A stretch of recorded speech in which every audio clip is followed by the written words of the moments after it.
দেখবেন জগতে কিছু খাদ্য বা খাবার থাকে যেটা খেলে তুষ্টি হয় কিন্তু পুষ্টি হয় না। যেমন ধরুন ফুচকা। ফুচকা খেয়েছেন তো মায়েরা? ফুচকা এমনই একটা খাবার যেটা খেলে তুষ্টি হয়, মানে খেতে মুখে ভালো লাগে কিন্তু শরীরের কোনো কাজে লাগে না, পুষ্টি হয় না। আবার কিছু খাবার আছে যেটা খেলে দেখবেন পুষ্টি হয় কিন্তু তুষ্টি হয় না। যেমন ধরুন শুকনো চিড়ে। তো শুকনো চিড়ে যদি কাউকে খেতে দেওয়া হয়, বাবা খেতে ভালো লাগবে কি? কিন্তু চিড়ে খেলে দেখবেন আবার শরীরের কাজে লাগে, পুষ্টি হয়। কিন্তু শ্রীমদ্ ভাগবত আমাদেরকে এমন খাদ্য গুণ সম্বন্ধে বলে গেলেন যে এমন খাদ্য আমাদেরকে গ্রহণ করা উচিত যে খাদ্যের গুণাগুণটা কেমন হবে না, তুষ্টি পুষ্টি ক্ষুধা পয়ং, অর্থাৎ মুখেও খেতে ভালো লাগবে, শরীরেরও কাজে লাগবে, আবার ক্ষুধাও নিবৃত্তি হবে। জয় নিতা। ওই যে শুকনো চিড়ে, ওটা যেমন খেতে মুখে ভালো লাগে না, কিন্তু ওই চিড়েটা যদি আপনি আবার চিনি দিয়ে, কলা দিয়ে, দুধ দিয়ে মাখিয়ে খান, হরি বল, তাহলে দেখবেন খেতে মুখে ভালো লাগছে, আবার শরীরেরও কাজে লাগবে, আবার ক্ষুধাও নিবৃত্তি হচ্ছে। তেমনি কাজ জগতে এমন কিছু করে যেতে হবে যেটা করলে নিজের উপকার হয় এবং অপরের উপকারে লাগা যায়। আমাদের মাস্টারমশাইরা আমাদেরকে ছেলেবেলায় শিক্ষা দিতেন যে বাবা এমন কাজ করো যে কাজ করলে নিজের উপকার হবে এবং অপরের উপকারে লাগতে পারে। ধরুন কোনো ব্যক্তি বাজারে দুধ বিক্রি করে, সে তার দুধ বেচা পয়সা দিয়ে নিজের সংসারের কাজে লাগাচ্ছে, মানে নিজের প্রয়োজনে লাগাচ্ছে, নিজের উপকার হচ্ছে। আবার বাজার থেকে তার কাছ থেকে যারা দুধ কিনে খাচ্ছে তাদের শরীরের কাজে লাগছে। তাহলে একদিকে নিজের উপকার হচ্ছে, অপরদিকে সে অপরের উপকারে লাগতে পারছে। কিন্তু লক্ষ্য করুন, ওই ব্যক্তিটা বাজারে দুধ বিক্রি না করে ধরুন যদি বাবা মদ বিক্রি করে, জয় নিতাই, তাহলে সে মদ বিক্রি করে দোতলা বাড়ি করছে, কিন্তু তার কাছ থেকে যারা মদ কিনে খাচ্ছে তারা কিন্তু গোল্লায় যাচ্ছে। হরে কৃষ্ণ। তাহলে কাজ এমন কিছু করে যেতে হবে যেটা করলে নিজের উপকার হয়, আবার অপরের উপকারে লাগা যায়। ওই যে ব্যক্তিটা বাজারে দুধ বিক্রি করছে, সে তার দুধ বেচা পয়সা দিয়ে যেমন নিজের সংসারের কাজে লাগাচ্ছে, আবার বাজার থেকে তার কাছ থেকে যারা দুধ কিনে খাচ্ছে তাদের শরীরের কাজে লাগছে। আবার দেখুন কোনোদিন যদি বাজারে তার দুধটা বিক্রি নাও হয়, সে কিন্তু ফেলে দেবে না বাবা, দরকার হলে সে নিজে ডক ডক করে খেয়ে নেবে, তাতে তার অপকার হবে না বরং উপকার হবে। কিন্তু যে ব্যক্তিটা বাজারে মদ বিক্রি করছে, তার মদটা যদি বাজারে কোনোদিন বিক্রি না হয়, সে কি খেতে পারবে? যায়নি। আর যদিও বা সে খায়, তাহলে তার উপকার তো হবেই না, বরং অপকার হবে। তেমনি কীর্তন হচ্ছে এমন একটা সেবা যেটা করলে নিজের উপকার হয়, আবার অপরের উপকারে লাগা যায়। এই আমার কমিটির দাদারা দাঁড়ে দাঁড়ে ভিক্ষা করে এই যে মহতি হরিবাসর সৃষ্টি করেছে, তারা শুধু নিজেরা দুধ খাওয়ার ব্যবস্থা করেননি বাবা, এখানে তারা নিজেরা যেমন দুধ খাওয়ার ব্যবস্থা করেছেন, তেমনি আপনারাও যারা দূর দূরান্ত থেকে এখানে এসেছেন, আপনাদের জন্যও তারা কিন্তু দুধেরই ব্যবস্থা করেছে। এই দেখে যেন কেউ হিংসে করবেন না, বরং আশীর্বাদ করবেন যেন জন্ম জন্মান্তর ধরে তারা ভগবানের নাম গুণ কীর্তন এখানে অনুষ্ঠিত করতে পারে। তাই গৌর সীতারাম প্রেমানন্দে হরি হরি বল, হরে কৃষ্ণ। লীলা প্রারম্ভে আমরা একটি শ্লোক আস্বাদন করলাম। এই সমস্ত সংস্কৃত শ্লোকগুলো হলো আমাদের নিত্য স্মরণের বিষয়। জয় নিতাই। এই শ্লোকটির যিনি রচয়িতা ছিলেন, তিনি মহাপ্রভুর একজন পার্ষদ ছিলেন। তখনকার দিনে সারা বাংলার অর্থমন্ত্রী ছিলেন বাবা তিনি। জয় নিতাই। এখনকার মন্ত্রীদের সঙ্গে কিন্তু গুলিয়ে ফেললে চলবে না, কারণ এখন গণতন্ত্র, ভোটের জোর থাকলে মন্ত্রী হওয়া যায়। যে যত বেশি ভোট পাবে সে মন্ত্রী হতে পারবে। এটা গণতন্ত্রের কুফল বলতে পারেন। অনেক সময় দেখবেন আমরা অযোগ্য লোককে ভোট দিয়ে যোগ্য জায়গায় বসিয়ে দিই, এটা গণতন্ত্রের কুফল। আবার গণতন্ত্রের সুফলও আছে, যেমন আমরা সবাই রাজা আমাদের এই রাজার রাজত্বে, এটা গণতন্ত্রের সুফল। কিন্তু গণতন্ত্র আর রাজতন্ত্র কিন্তু একসাথে মিলিয়ে ফেললে চলবে না, গুলিয়ে ফেললে চলবে না। রাজতন্ত্র মানে সেখানে রাজার কথাই হলো সর্বশ্রেষ্ঠ কথা, রাজা যেটা বলবে সেটাই ঠিক। তখনকার দিনে সারা বাংলার যিনি শাসনকর্তা ছিলেন, তিনি ছিলেন একজন মুসলমান শাসক, যার নাম ছিল নবাব হোসেন শাহ। হরি বল। আর কোন মুসলমান শাসক তার প্রধান কোন মন্ত্রিত্ব পদে কোন হিন্দু ব্রাহ্মণকে নিযুক্ত করেছে, এটা কিন্তু ইসলাম বিরুদ্ধ কাজ। কিন্তু তথাপিও নবাব সাহেব করেছিলেন। একই বাড়ির দুই ভাইকে দুটো বড় বড় মন্ত্রিত্বের দায়িত্ব দিয়েছিলেন গোটা বাংলার। বড় ভাই সনাতন গোস্বামী, তাকে দিয়েছিলেন গোটা বাংলার প্রধানমন্ত্রিত্বের দায়িত্ব, আর তারই ভাই রূপ গোস্বামী, তাকে দিয়েছিলেন গোটা বাংলার অর্থমন্ত্রিত্বের দায়িত্ব।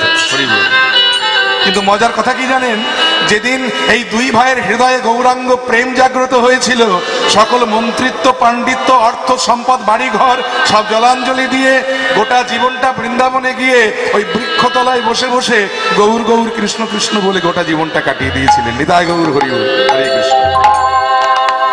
সেই রূপ গোস্বামী পাদ, তখনকার দিনে সারা ভারতবর্ষের 5 জন পণ্ডিতের একজন বলা হতো এই রূপ গোস্বামীকে, এত বড় পাণ্ডিত্য ছিল তার।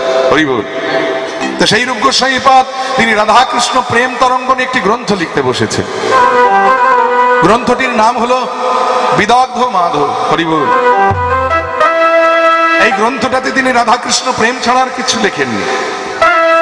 এই গোটা গ্রন্থটা লেখার পরে চিন্তা করলেন গ্রন্থটা কাউকে না কাউকে তো উৎসর্গ করতে হবে।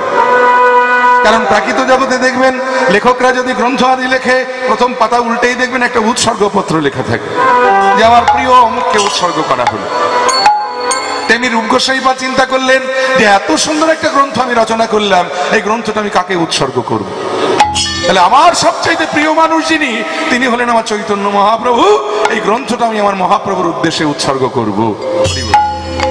তাই উৎসর্গ করতে গিয়ে তিনি এই শ্লোকখানি লিখে দিয়েছিলেন, কি না, অনার্পিত চরিং চিরাত করুণাবতীর্ণ কল সমর্পয়তুল্লাত উজ্জ্বল রসাং স্বভক্তি স্বয়ং হরিপুরট সুন্দর দ্যুতি কদম্ব সন্দীপিত সদা হৃদয় কন্দরে স্ফুরত বসচি নন্দন। গ্রন্থটা যখন রচনা হয়ে গেল, এবার গ্রন্থটা রূপ গোস্বামী পাদ মহাপ্রভুকে পাঠ করবার জন্য দিলেন। আর মহাপ্রভু যখন গ্রন্থটা পাঠ করে পুনরায় রূপ গোস্বামীকে ফেরত দিয়েছেন, এবারে রূপ গোস্বামী পাদ করজোড়ে দাঁড়িয়ে বলেন, প্রভু কেমন হয়েছে? ভক্তমন্ডলী, ভক্তিমতী মায়েরা, দেখবেন কোন কীর্তনিয়া যদি কীর্তন গিয়ে নেমে যায়, তো যাবার সময় যদি শ্রোতা ভক্তরা যাবার সময় বলে যায়, আহা বাবা কি কীর্তন শোনালে, একবার মন প্রাণ ভরিয়ে দিল, তাহলে দেখবেন কীর্তনিয়ার একটু উৎসাহ বাড়ে বা প্রেরণা বাড়ে। তেমনি দেখবেন কোন রাঁধুনি যদি রান্না করে যায়, তো নিমন্ত্রিত অতিথিরা খেয়ে দিয়ে যাবার সময় যদি বলে যায়, আহা বাবা কি রান্না করেছো, একবারে হাত চেটে পুটে খেলাম, তাহলে দেখবেন রাঁধুনিরও একটু প্রেরণা বা উৎসাহ বাড়ে। তেমনি রূপ গোস্বামী পাদ তো রন্ধন করেছেন, তবে প্রাকৃত নয়, একেবারে দিব্যরস রন্ধন করে মহাপ্রভু সম্মুখে সাজিয়ে দিয়েছেন। আর মহাপ্রভু যখন আস্বাদন করে উঠে দাঁড়িয়েছেন, এবারে রূপ গোস্বামী পাদ করজোড়ে বললেন, প্রভু কেমন হয়েছে? মহাপ্রভু এতক্ষণে হাসতে হাসতে বলে, রূপ এতক্ষণ সব ঠিক ছিল, কিন্তু এই প্রশ্নটা করে তুমি মস্ত বড় একটা ভুল করে ফেলেছো। বলে, কেন প্রভু, আমি কি ভুল করেছি? বলে, দেখো রূপ, এই যে এত সুন্দর গ্রন্থটা তুমি রচনা করেছো, এই গ্রন্থটা রচনা করার ফলটা কি হয়েছে জানো? বলে, কি হয়েছে প্রভু? না, তুমি 1 বালতি দুধের মধ্যে 1 ফোঁটা গোচনা মিশিয়ে ফেলেছো। রূপ গোস্বামী বলেন, কেন প্রভু, তোমার হঠাৎ কেন এরকম মনে হলো যে আমি 1 বালতি দুধে 1 ফোঁটা গোচনা মিশিয়ে ফেলেছি? বলে, দেখো রূপ, প্রশ্ন যখন করেছো তার সঠিক উত্তর তোমাকে দিতেই হবে। এই যে এত সুন্দর একটা গ্রন্থ তুমি রচনা করেছো, গোটা গ্রন্থটাতে তুমি কৃষ্ণের লীলা ভিন্ন আর কিছু লেখনি। তাই গোটা গ্রন্থটা কৃষ্ণের লীলা লিখতে গিয়ে একেবারে প্রথম পাতাতেই দুম করে আমার একটা শ্লোক কেন ঢুকিয়ে দিয়েছে? তাহলে জগতে এরকম ভক্ত অনেক আছে যারা কৃষ্ণকে ভালোবাসেন, কিন্তু আমাকে মোটেই ভালোবাসেন না। যেমন বল্লভাচার্য সম্প্রদায়ের ভক্তগণ, তারা কৃষ্ণকে ভালোবাসেন কিন্তু মহাপ্রভুকে সহ্য করতে পারেন। যেমন রামানুজ সম্প্রদায়ের ভক্তগণ, তারা কৃষ্ণকে ভালোবাসেন কিন্তু মহাপ্রভুকে দু চোখে দেখতে পারেন না। তাহলে জগতে এরকম ভক্ত অনেক আছে যারা কৃষ্ণকে ভালোবাসেন কিন্তু আমাকে মোটেই সহ্য করতে পারেন না। তাহলে এই গ্রন্থটা যদি তারা পাঠ করে, প্রথম পাতার প্রথম শ্লোকটা তাদের কানে যখন ঢুকবে, সেটা বিষের মতো ঠেকবে না। তাহলে তুমি কি করেছো বুঝতে পারছো? তুমি 1 বালতি দুধের মধ্যে 1 ফোঁটা গোচনা মিশিয়ে দিয়েছো, তোমার গোটা দুধটাই নষ্ট হয়ে গেছে। হরি বল। রূপ গোস্বামী পাদ দূরে দাঁড়িয়ে দাঁড়িয়ে করজোড়ে মনে মনে হাসতে হাসতে বলছে, প্রভু তুমি যখন গ্রন্থটা পাঠ করছিলে, আমি তখনই দূর থেকে তোমার মুখে মৃদু মন্দ হাসি দেখতে পেয়েছি, আর তাতেই আমার সব পাওয়া হয়ে গেছে। তুমি একবার কেন তুমি লক্ষ লক্ষ বার যদি আমায় বলো প্রভু, এই শ্লোকটা কেটে কিন্তু আমি কোনোদিন বাদ দেব না। আর ঠিক এমন সময় স্বরূপ দামোদর পাশ থেকে রূপ গোস্বামীকে ডেকে বলে, রূপ তুমি আমার কাছে এসো তো, গ্রন্থের প্রশংসা বাক্য তুমি আমার কাছে শুনে যাও। এই স্বরূপ দামোদর আবার কে জানেন বাবা? এই স্বরূপ দামোদর ছিলেন মহাপ্রভুর খুব ছেলেবেলার বন্ধু। ছেলেবেলা থেকে দুজনে একই টোলে পড়াশোনা করতেন, আর মহাপ্রভুকে এত ভালোবাসতেন যে মহাপ্রভু গান শুনতে ভালোবাসতেন বলে তিনি সঙ্গীত চর্চা পর্যন্ত করেছিলেন মহাপ্রভুকে শুনিয়ে আনন্দ দেবেন বলে। শুধু তাই নয়, মহাপ্রভু সংস্কৃত শুনতে ভালোবাসতেন বলে তিনি বেনারসে গিয়েছিলেন সংস্কৃত শিক্ষা করতে মহাপ্রভুকে শুনিয়ে আনন্দ দেবেন বলে। এই স্বরূপ দামোদর সম্বন্ধে শাস্ত্রে বলা হলো যে সঙ্গীতে গন্ধর্ব, শাস্ত্রে বৃহস্পতি। বাবা, জগতে অনেক মানুষ আছে দেখবেন অগাধ শাস্ত্রের জ্ঞান, কিন্তু গানের গলা মোটেও ভালো নয়। আবার কেউ কেউ আছে দেখবেন খুব মিষ্টি গানের গলা, কিন্তু শাস্ত্র জ্ঞান মোটেও নাই। কিন্তু স্বরূপ দামোদর তা নন, তিনি সঙ্গীতে গন্ধর্ব, শাস্ত্রে বৃহস্পতি। স্বরূপ দামোদর সমতায় নাই মহারথী। সেই স্বরূপ দামোদর তিনি রূপ গোস্বামীকে ডেকে বলে, রূপ তুমি আমার কাছে এসো তো। ওই নিমাই দিন রাত কৃষ্ণ প্রেমে পাগল হয়ে থাকে, কখন কাকে কি বলতে কি বলে ফেলে তার কোনো ঠিক নেই। তোমার গ্রন্থের প্রশংসা বাক্য যদি শুনতে হয় তুমি আমার কাছে এসো, আমি বলে দিচ্ছি শোন। ওই যে নিমাই বললো না যে তুমি এক বালতি দুধে এক ফোঁটা গোচনা মিশিয়ে দিয়েছো, তা নয়, আমি বলে দিচ্ছি শুনে নাও। তুমি এক বালতি দুধের মধ্যে একটা কর্পূর মাখানো মিশ্রির টুকরো মিশিয়ে দিয়েছো। নিতাই গৌর হরি বল, হরি বল। তোমার দুধটা আরো উৎকৃষ্ট থেকে উৎকৃষ্টতর হয়ে গেছে। কারণ দেখবেন অনেকে আছেন জগতে, তারা কিছুতে দুধ খেতে পারে না, দুধের গন্ধ তাদের সহ্য হয় না। কি মায়েরা ঠিক না? অনেক শিশুরা দেখবেন কিছুতেই দুধ খেতে চায় না, তখন তাদের মায়েরা কি করে, জোর করে নাক টিপে তাকে দুধ খাওয়ায়। হরিবল।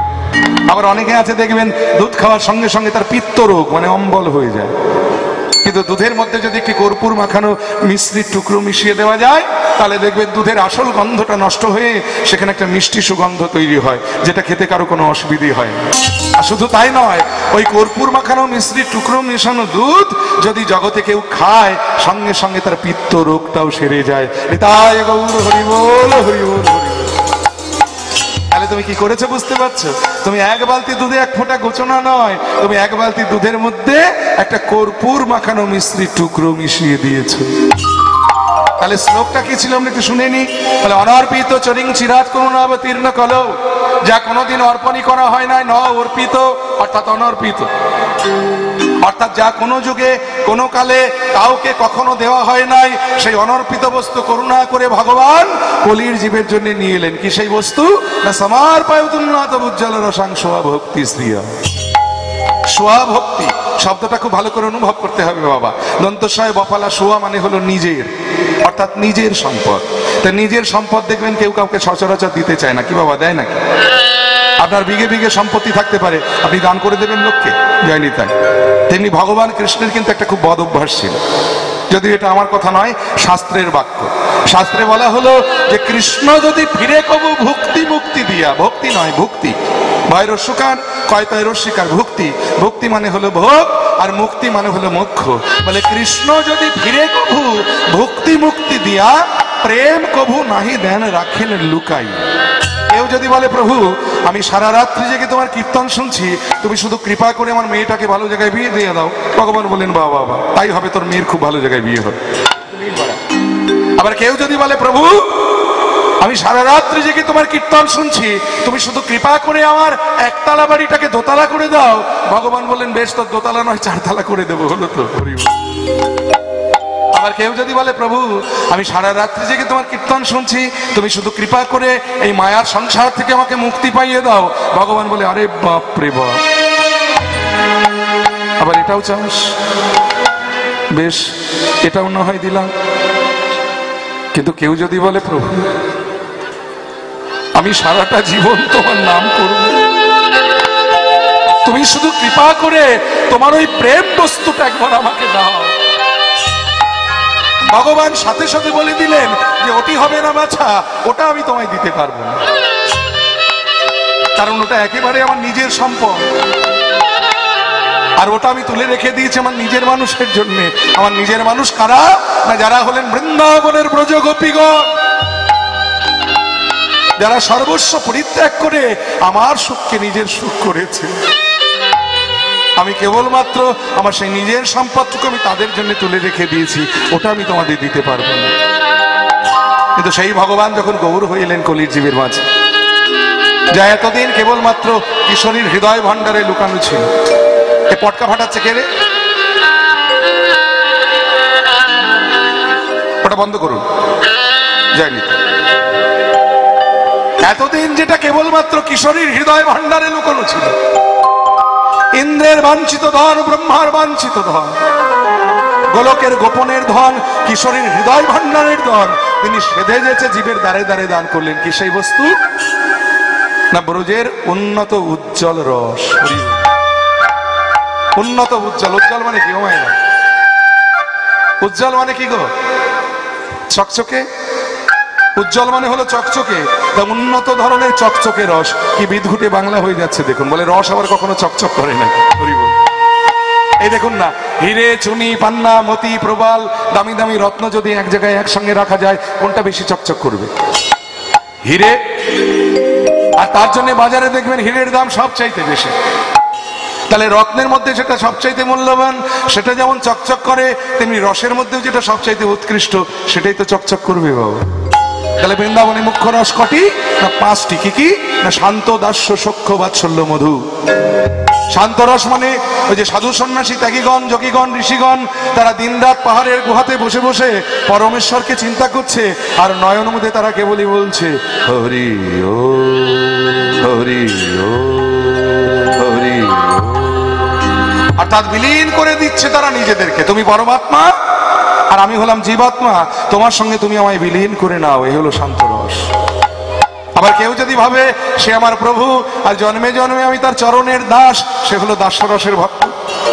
আবার কেউ যদি ভাবে সে আমি অর্জুনের মতো ভগবানের বন্ধু হব, আমি শ্রীরামের মতো ভগবানের সখা হব, সে হলো সূক্ষ্ম রসের ভক্ত।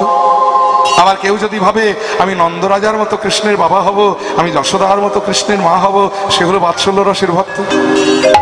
আবার দেখুন, কেউ যদি ভাবে যে সে আমার প্রিয়তম আর আমি হলাম তার প্রিয়তমা, এই হলো মধুর রস। আর এই মধুর রসটা এমনই রস বাবা, যে প্রিয়তমার মাথার চুল থেকে একেবারে পায়ের নখ পর্যন্ত ওই প্রিয়তমের সেবাতে লাগে। এই দেখুন, রাধারানী কি রঙের শাড়ি পরলে কৃষ্ণ খুশি হবেন, রাধারানী সেই রঙের শাড়িটা পরতেন। রাধারানী তার চুলে কি রঙের ফুল গুজলে কৃষ্ণ খুশি হবেন, রাধারানী সেই রঙের ফুলটাই গুজতেন।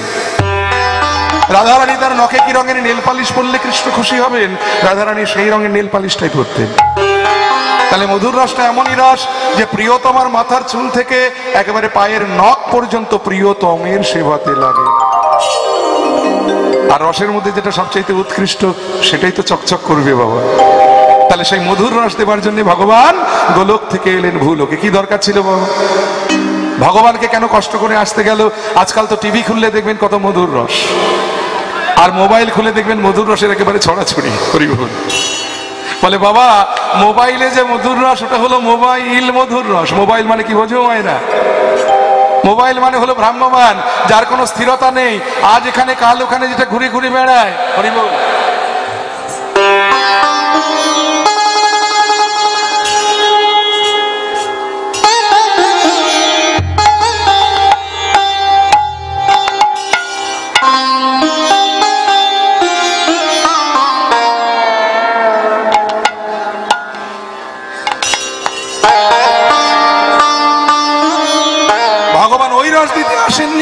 ভগবান যে রসটা দিতে এসেছেন সেটা হলো একেবারে নিত্য রস। হরিবল। উন্নত উজ্জ্বল রস। আমরা এতদিন উজ্জ্বল রসের সন্ধান পেয়েছি, কিন্তু উন্নত উজ্জ্বল রসের সন্ধান পাইনি। সেটা আমার ভগবান দিতে এলেন ওই জীবের দ্বারে দ্বারে। হরিবল। তাই বললেন যে সমার পায় উন্নত উজ্জ্বল রসাংশ ভক্তি শ্রিয়ম হরিপুরাট সুন্দর দ্যুতি কদম্ব সন্দীপিত সদা হৃদয় কন্দরে স্ফুরত বসচিনন্দ। বাবা, এবার একটু রূপ গোস্বামীর সঙ্গে আমরা একটু ঝগড়া করে নেব।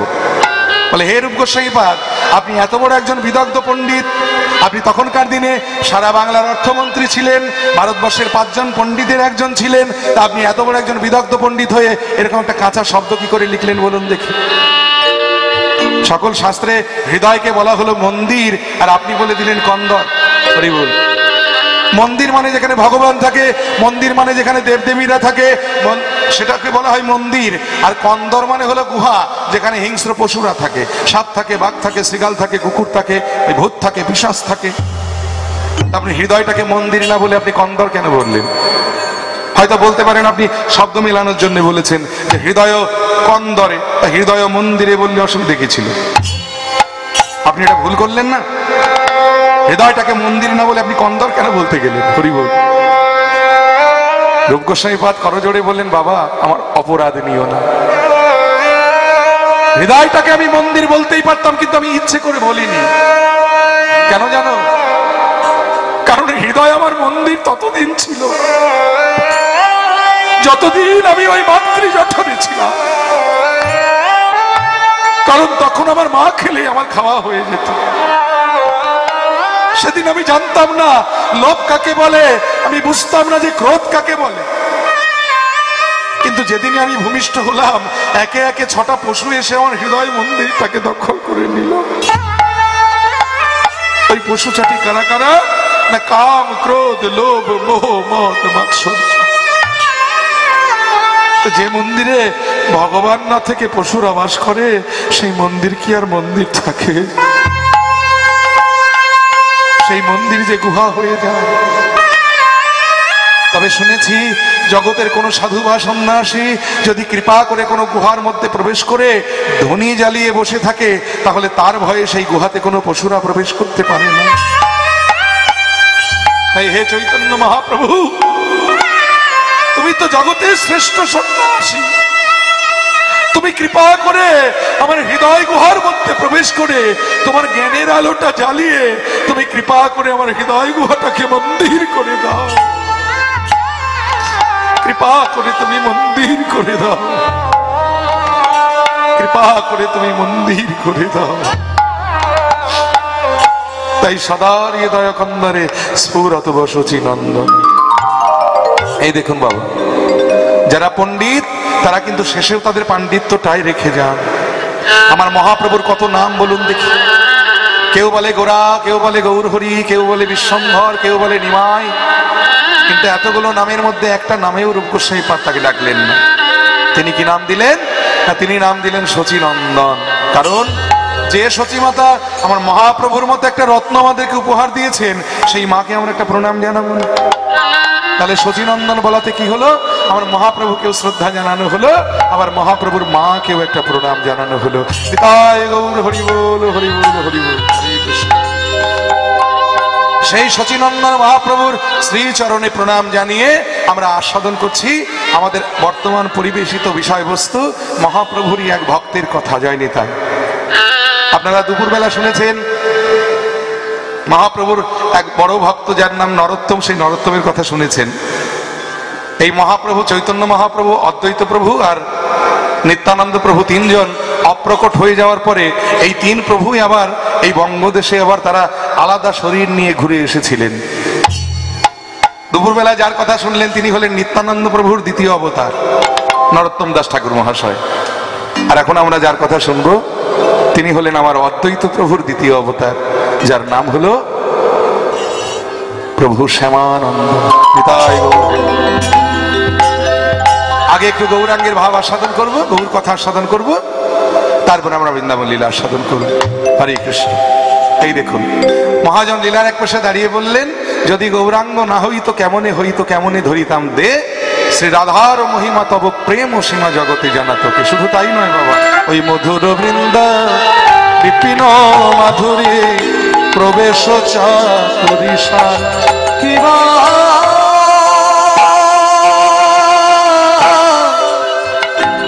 মধুর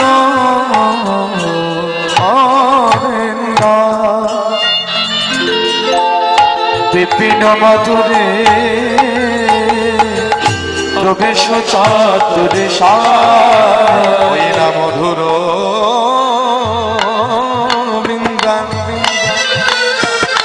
বিপিন মাধুরী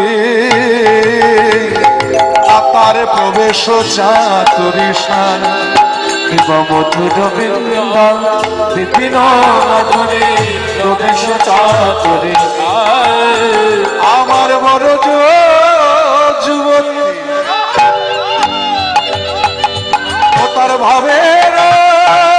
ভক্তি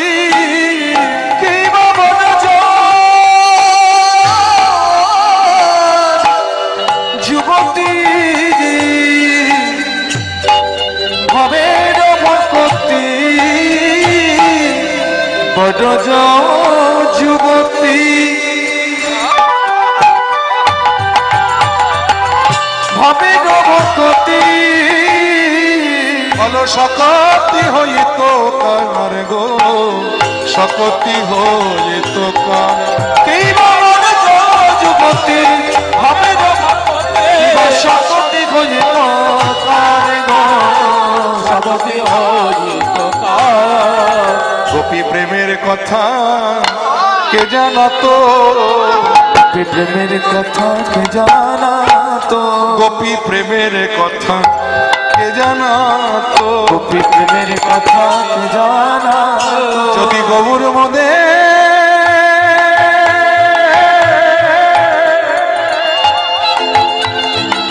ওগো না জানাতো গোপী প্রেমের কথা কে জানাতো যদি গৌর মদে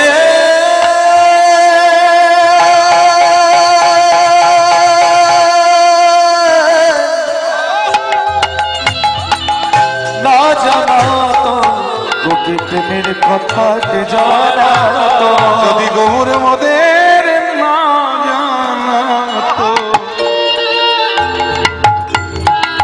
যদি গৌর মদের না জানাতো সেই গোপীর প্রেম আমরা জানতাম না বাবা যদি গৌর আমাদের কৃপা করে না জানাতে ব্রজগোপীর প্রেমটা কেমন জানেন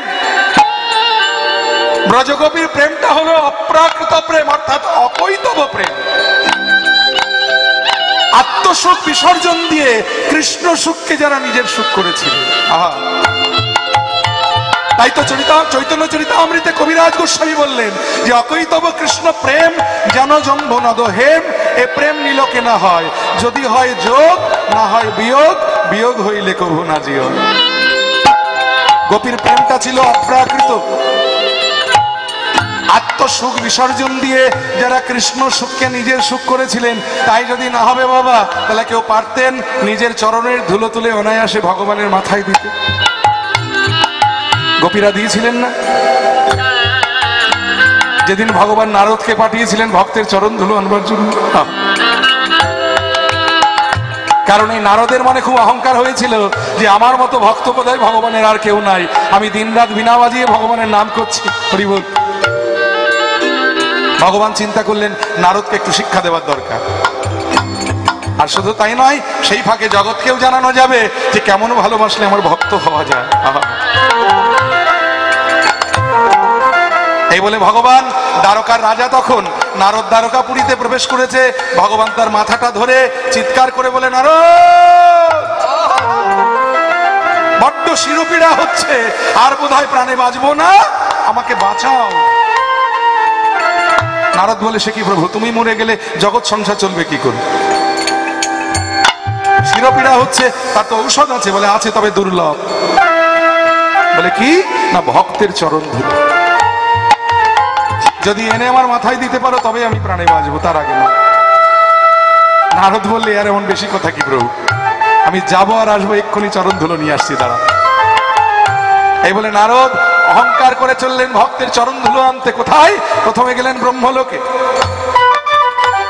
চতুরানন ব্রহ্মা চতুর্মুখে দিনরাত ভগবানের নাম করছে নারদ গিয়ে বললে হে পরম পিতা আমাদের ভগবানের বড্ড শিরোপীড়া হয়েছে তুমি তো ভগবানের খুব বড় ভক্ত ভগবান বললেন যে ভক্তের চরণ ধুলো তার মাথায় না দিলে নাকি সে প্রাণে বাঁচবে না তুমি তো চতুর্মুখে ভগবানের নাম করছো দিনরাত তা একটা কাজ করো তুমি একটু চরণের ধুলো দাও না ভগবানের মাথায় দেবো ব্রহ্মা লাভ দিয়ে 3 পা পিছিয়ে বলে খেপেছো নাকি নারদ হ্যাঁ একে পাপে পাপে জর্জরিত দেহ তারপরে যদি এ কাজ করি তাহলে আমার নরকে উঠাই হবে না তুমি অন্য কোথাও দেখো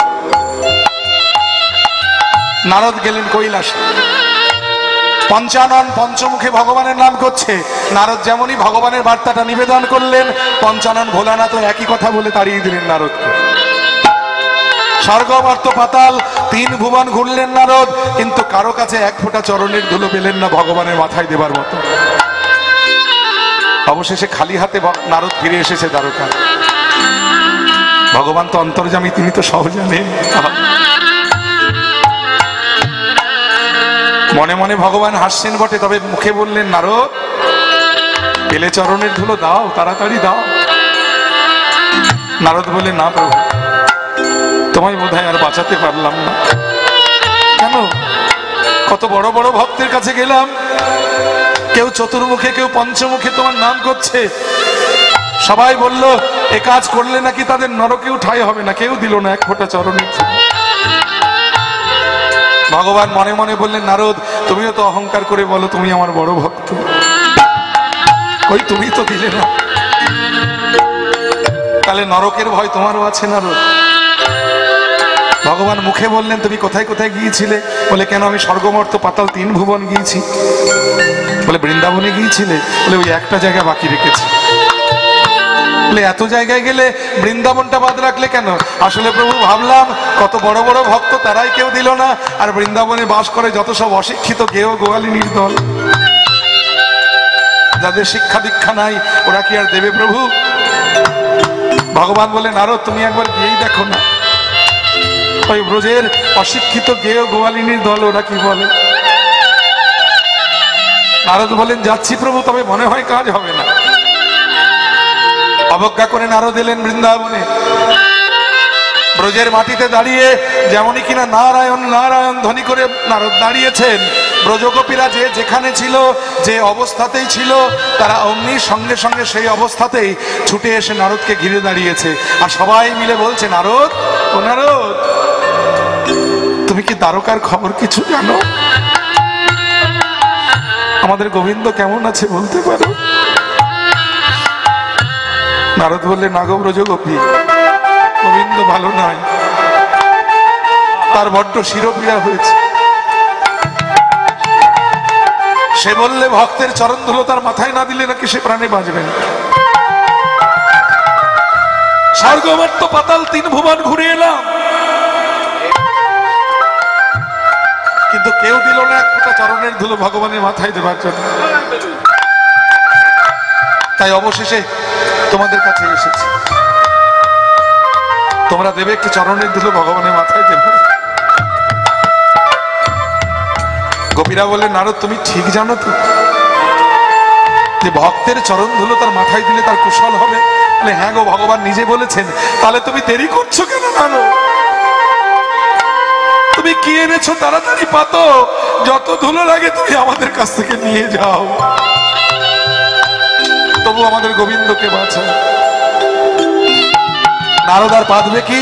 তার গায়ে ছিল কৃষ্ণ নাম লেখা নামাবলী, সেই নামাবলী খানি পেতে দিয়েছেন, আর ওই গোপীরা ওই চরণে ধুলো মাখিয়ে মাখিয়ে নামাবলীর ওপরে ঝেড়ে ঝেড়ে দিয়েছে। ধুলো নেওয়া হয়ে গেলে নারদ উঠে দাঁড়িয়ে বললেন, গোপীগণ তোমাদের একটা কথা বলবো। বলে, হ্যাঁ বলো। বলে, একবারও ভেবে দেখেছো তোমরা কত বড় অপরাধ করলে আজকে? চরণের ধুলো দিলে কার জন্য? ভগবানের জন্য। থাকবে কোথায়? ভগবানের মাথা। আর দিলে কিসের ওপরে? ওই ভগবানেরই নাম লেখা নামাবলীর ওপর। তোমাদের পাপ বোধ হলো না? এর জন্য যে তোমাদের নরকেও ঠাঁই হবে না গো। গোপীরা বলে, নারদ আমাদের চরণ ধুলো তার মাথায় দিলে যদি তার কুশল হয়, তার সুখের জন্য আমরা না হয় নরকের থেকে নিকৃষ্ট কোন স্থানে যাব, তবু সে তো কুশলে থাকবে। কারণ তুমি কি জানো না নারদ, আমরা যে গোবিন্দ সুখে সুখী, আমরা গোবিন্দ সুখে গৌর হরিব সুখী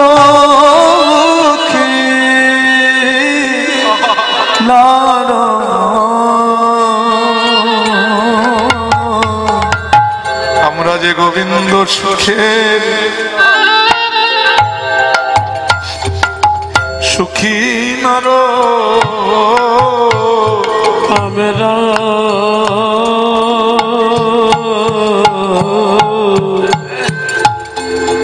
গোবিন্দ সুখী সুখী গোবিন্দ সুখ বিনা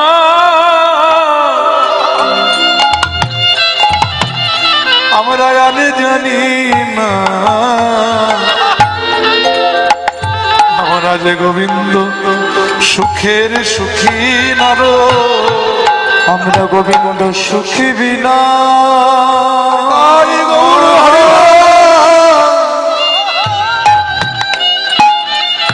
তার সুখ বিনা হবে না,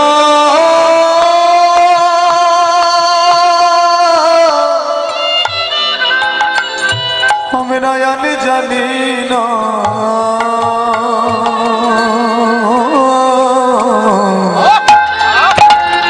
আমরা গোবিন্দ সুখে সুখী নার, তার সুখ বিনা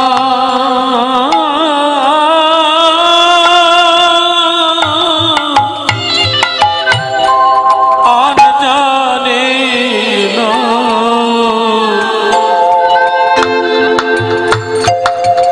গোবিন্দ সুখে সুখী নার। আত্মসুখ বিসর্জন দিয়ে যারা কৃষ্ণ সুখকে নিজের সুখ করেছিলেন বাবা। এই দেখুন শাস্ত্রে বলে আত্মেন্দ্রিয় প্রতিবাঞ্ছা তারে বলে কাম, আর কৃষ্ণেন্দ্রিয় প্রতিবাঞ্ছা ধরে প্রেম না। যাদের নিজেদের বলতে কিছু ছিল না, সবকিছুই তারা গোবিন্দ সেবার নিমিত্তে করতেন, সেই গোপীর প্রেম আমরা জানতাম না যদি গৌর আমাদের কৃপা করে না জানাতেন। তাই বললেন গোপী প্রেমের কথা কে জানাতো, গোপী প্রেমের কথা কে জানাতো, যদি গৌর মনের না জানাতো, গোপী প্রেমের কথা কে জানাতো, যদি গৌরী মনের না জানাতো, গোপী প্রেমের কথা কে জানাতো, যদি গোবর বলে না জানাতো, সেই অপ্রাকৃত ব্রজমাধুরী, যদি গৌরী মনের না জানাতো, সেই অপ্রাকৃত ব্রজমাধুরী, যদি গৌরী মনের না জানাতো, সেই অপ্রাকৃত ব্রজমাধুরী, বা গৌরী মনের না জানাতো, গৌরী মনের না জানাতো, প্রাকৃত প্রজমা খোঁজে, গৌরী মনের না জানাতো, প্রাকৃত প্রজমা খোঁজে, গৌরী মনের না জানাতো, প্রাকৃত প্রজমা ধরে। গোপী প্রেমের কথা কে জানাতো।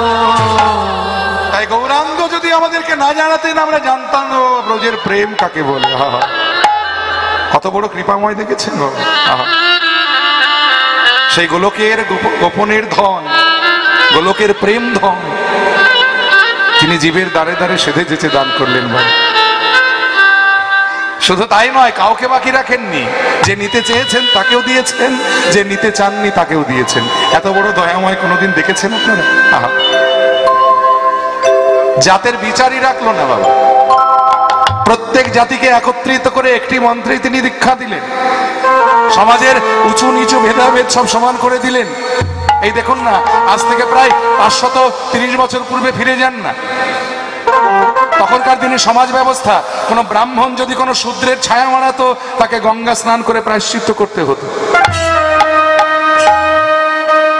আজকে হরি সভায় বসেই যে আপনারা কীর্তন শুনছেন, ব্রাহ্মণ শূদ্রের গায়ে গা ঠেকিয়ে, শূদ্র ব্রাহ্মণের গায়ে গা ঠেকিয়ে, কেউ কখনো জিজ্ঞেস করে যে বাবা তুমি কোন জাত? এটা আমার মহাপ্রভুর অবদান। হরিবোল হরিবোল হরিবোল। এই দান হলো আমার মহাপ্রভু। কথা বলবো তার কথা বাবা, এক মুখে বলে শেষ করা যায় না। ব্রহ্মা চতুর্মুখে যার কথা বলে শেষ করতে পারেনি, ভোলানাথ পঞ্চমুখে যার কথা বলে শেষ করতে পারেনি, আমরা এক মুখে কতটুকু বলি? তবু একটু বলার চেষ্টা করি যতটুকু বলতে পারি। যদি প্রথমে তার রূপের কথা বলতে যাই তাহলে বলবো রূপ ছিল তার অনবদ্য, কোটি কামদেব যার রূপ দেখে মূর্ছা যেতেন, এমন রূপের উপবান ছিলেন আমার গৌর সুন্দর হরিবল। আর গুণের কথা বলতে গিয়ে বলবো বাবা গুণ ছিল তার অপরিসীম, যার কোনো সীমা হয় না, আর অবদান যা ছিল অনির্বচনীয়, মানে বদনে বলে শেষ করা যায়। কি দেননি তিনি আমাদের, ভাবুন তো। আজ থেকে প্রায় 534 বছর পূর্বে শ্রীধাম নবদ্বীপের মাটিতে ফিরে যান বাবা, কি ছিল না সেখানে? বড় বড় টোল ছিল, বড় বড় পণ্ডিত ছিল, সেই পণ্ডিতদের পাণ্ডিত্য ছিল, আবার সেই পাণ্ডিত্যের অহংকারও ছিল। হরি বল। অর্থ ছিল, মানুষে মানুষে ঠাকাঠিকি ছিল, কিন্তু একটি বস্তুর অভাব ছিল, যার নাম হলো প্রেম বা ভক্তি। হরি বল। সোজা কথায় নবদ্বীপে একটি প্রদীপ ছিল, সেই প্রদীপে তেল ছিল, তাতে সলতে ছিল, পাশে আগুনও ছিল, কিন্তু অগ্নি প্রজ্বলিত করবার মতো কেউ ছিল না। কিন্তু আমার শ্রীকৃষ্ণ চৈতন্য মহাপ্রভুর আবির্ভাবে ওই যে প্রদীপটিতে অগ্নি প্রজ্বলিত হয়েছিল সেদিন, আর সেই থেকে বলা শুরু হলো, জয় নবদ্বীপ ভারত প্রদীপ। হরি বল। আজকে হরিসভায় দাঁড়িয়ে আমরা অহংকার করে, চিৎকার করে, গলা ফাটিয়ে বলতে পারি যে নবদ্বীপ আজকে শুধু ভারতের প্রদীপ নয়, শ্রীধাম নবদ্বীপ আজকে গোটা বিশ্বের প্রদীপ। কি বাবা, একমত নিশ্চয় আপনার আমার সঙ্গে? আজ গোটা বিশ্ব জুড়ে গৌর কোনো কথা নিয়ে একটা আলোড়ন সৃষ্টি হয়ে গেছে, গৌর প্রেম নিয়ে। কোথায় আমেরিকা, কোথায় অস্ট্রেলিয়া, কোথায় ফ্রান্স, কোথায় ইংল্যান্ড, এমনকি মুসলিম কান্ট্রিগুলোতেও আমি গিয়েছি। আমি 2016 সালে দুবাইতে গিয়েছিলাম, আরবে, দুবাই, ইউনাইটেড আরব এমিরেটস। সেখানে গিয়ে আমি কীর্তন গেয়ে এসেছি, ভাবতে পারেন? সেখানেও গৌর গুণ কথা চলছে, সেখানেও কৃষ্ণ নাম হচ্ছে। হরি বল। তাহলে ভাবুন, আজকে গোটা বিশ্ব মেতেছে গৌর প্রেমে, কিন্তু দুঃখ লাগে কোথায় জানেন বাবা? আমরা যারা বাংলা মায়ের সন্তান, আমরা যারা বাঙালির ছেলে, এই বাংলার মাটিতে আমরা যারা জন্মেছি, আমরা অহংকার করে, গর্ব করে বলতে পারি যে গৌর আমাদের ভগবান, আমাদের বাঙালির ভগবান। কিন্তু যে গৌর আমাদের এত কিছু দিয়েছেন, আমরা তাকে কি দিয়েছি বাবা? হরি বল। যিনি আমাদের এত কিছু দিয়ে গেছেন, তাকে আমরা কি দিতে পেরেছি? দেখবেন নবদ্বীপে গিয়ে দেখবেন রামেশ্বর মহাপ্রভু, যিনি বিষ্ণুপ্রিয়ার সেবিত বিগ্রহ, মন্দিরের মাঝে এমনি করে দুটি হাত বাড়িয়ে তিনি দাঁড়িয়ে আছেন। হরি বল। ভগবান চাইছেন, এই যে ভগবান চাইছেন, দিতে হবে ভগবানকে। ভগবান তো বেশি কিছু চাইনি বাবা, টাকা পয়সা ধন সম্পত্তি ভগবান চান না, সোনা দানা গয়নাগাটি হিরে জহরত মণিমুক্ত ভগবান চায় না, আবার দামি দামি সুস্বাদু খাবারও ভগবান চায় না। ভগবান যেটা চান সেটা কি জানে? ভগবানের সবচেয়ে প্রিয় সম্পদ হলো ভক্তি। হরি বল। কারণ ভগবান একদিন মনে মনে চিন্তা করলেন যে আমার সবকিছু আছে, কিন্তু একটা বস্তু আমাতে নাই। কি সেই বস্তু? সেই বস্তুটার নাম হলো ভক্তি। কোথায় গেলে আমি ভক্তি পাবো? কোথায় গেলে ভক্তি পাবো? অনেক ভেবে চিন্তে ভগবান সকল শাস্ত্রগণকে একদিন একত্রিত করে ডাকলেন। গীতা, উপনিষদ, বেদ, পুরাণ, শ্রীমদ ভাগবত, সকলেই ভগবানকে এসে ঘিরে দাঁড়ালেন মূর্তিমন্ত হয়ে। করজোড়ে দাঁড়িয়ে বলেন, প্রভু কেন ডাকলে? হরি বল। ভগবান বলে, দেখো, আমি অনুভব করেছি আমাতে এত কিছু আছে, ঐশ্বর্যস্য সমগ্রস্য বীর্যস্য যশস্য শ্রিয় জ্ঞান বৈরাগ্যস্য বিষণ্ণং ভবতিঙ্গনা। ঐশ্বর্য, বীর্য, শ্রী, যশ, জ্ঞান, বৈরাগ্যের মালিক আমি, কিন্তু আমাতে একটা বস্তুর অভাব, সেটার নাম হলো ভক্তি।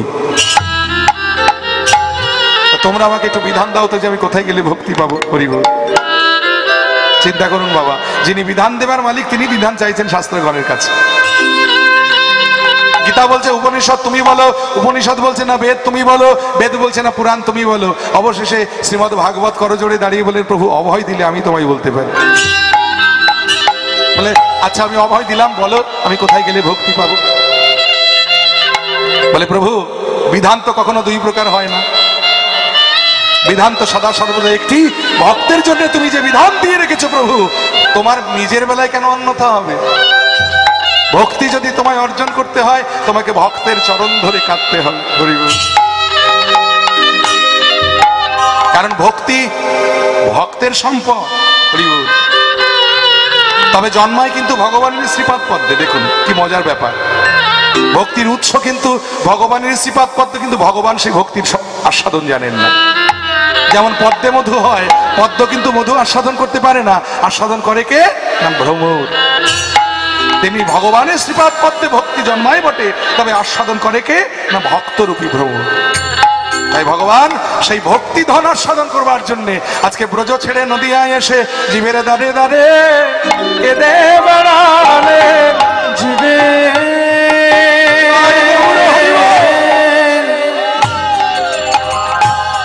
দাদে দাদে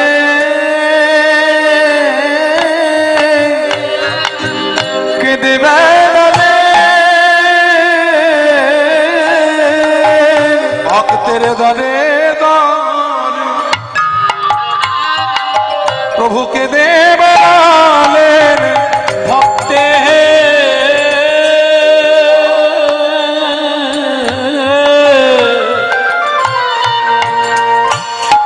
দানে দানে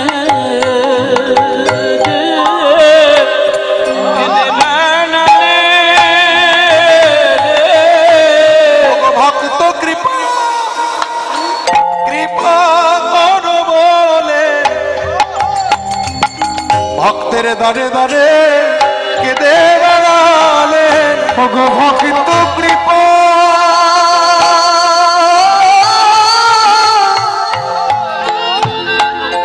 কৃপা কর বলে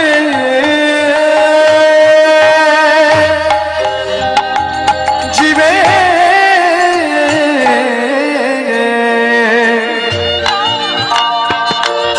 জীবের দাবি দারে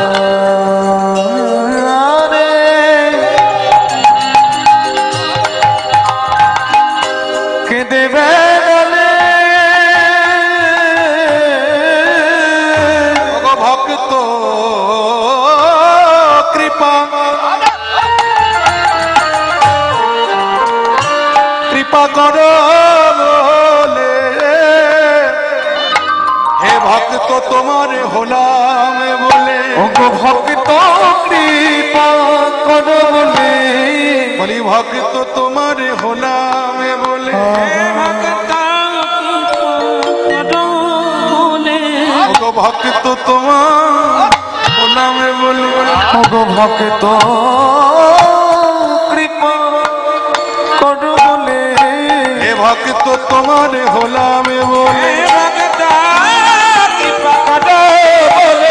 ভক্ত তোমার হলাম বলে ওগো ভক্ত কৃপা কর বলে ভক্ত তোমার হলাম ভক্ত কৃপা কর বলে তোমার হলামে বলে ভক্ত কৃপা কর বলে তোমার হলামে বলে ভক্ত কৃপা কর বলে জীবের দাদে দাদে কেঁদে বেড়ালে ভগবান কিন্তু বেশি কিছু চায় না, তিনি চান একটু ভক্তি জয় নিতাই, কিন্তু সেটুকু আমরা ভগবানকে দিতে পারি না, এটুকু আমরা ভগবানকে দিতে পারি না বাবা। ভগবান নিজে বলেছেন ভক্ত ভক্ত আমার মাতা পিতা, ভক্ত আমার গুরু, ভক্তে রেখেছেন নাম আমার বাঞ্ছা কল্পতরু। ভক্তে দিলে খাই, না দিলে উপবাসে যাই, ভক্তের হাতে বাঁধা প্রেমের দড়ি, ভক্ত যেদিকে ঘোরায় আমি সেই দিকে ঘুরি।